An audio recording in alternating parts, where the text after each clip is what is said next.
which is your favorite color versus what is your favorite color. What's the difference? Everybody, when I'm asking which is your favorite color, I want you to choose only from a fixed set of color.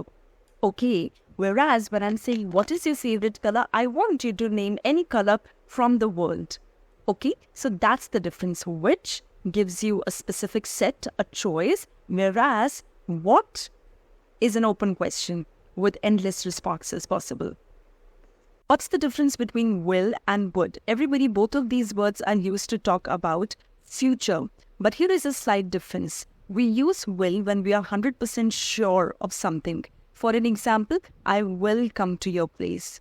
They will go to doctor. They will throw a dinner party, etc. So we are 100% sure about these situations. Whereas we use would when we are not sure about something which might happen. Okay? For an example, it would rain tomorrow. I would come to your dinner party as I have a lot of work to finish, etc. So, will, when you're 100% sure about the future event, and would, when you're not 100% sure about the future event. How many books do you have or how much books do you have? Everybody, we use how many to talk about things that are countable, that we can count. For an example, 2 chairs, 5 books, 10 bags, 20 notepads, etc. Whereas if I talk about water, air, love, etc., we can't count them, right? I can't say that I have 2 water with me. I can certainly say that I have 2 water bottles, but water I cannot count, right? Same goes for air. I can't say I have, there is 10 air around me. No, I'll say that there is lots of air around me and I feel fresh. Okay, so these are uncountable things. And for them, we use how much, not how many.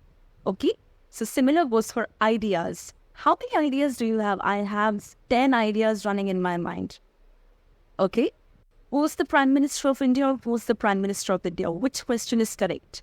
Everybody, both these words sound exactly the same, but they have different meaning. When I say whose, it means something belongs to somebody. For an example, whose bag is it? Whose keys are these? Whose bottle is it? Etc.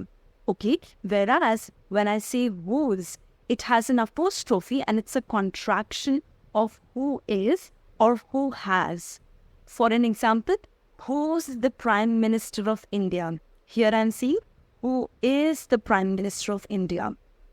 Okay. The other one being, who's been to a new restaurant?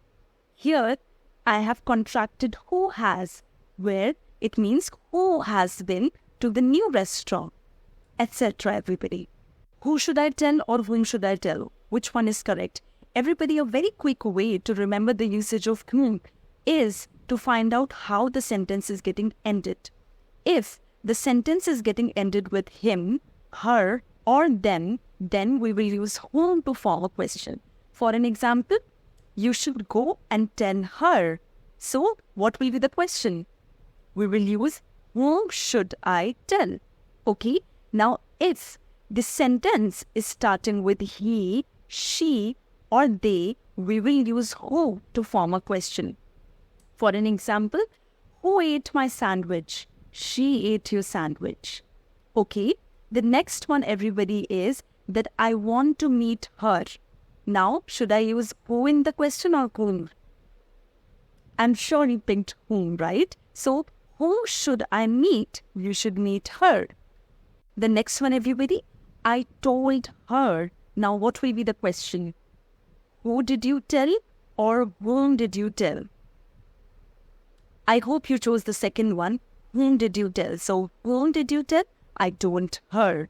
And that's how we will form the question. Here is a question for you. Let me know in the comment box. I believe her. So, what will be the question? Who or whom?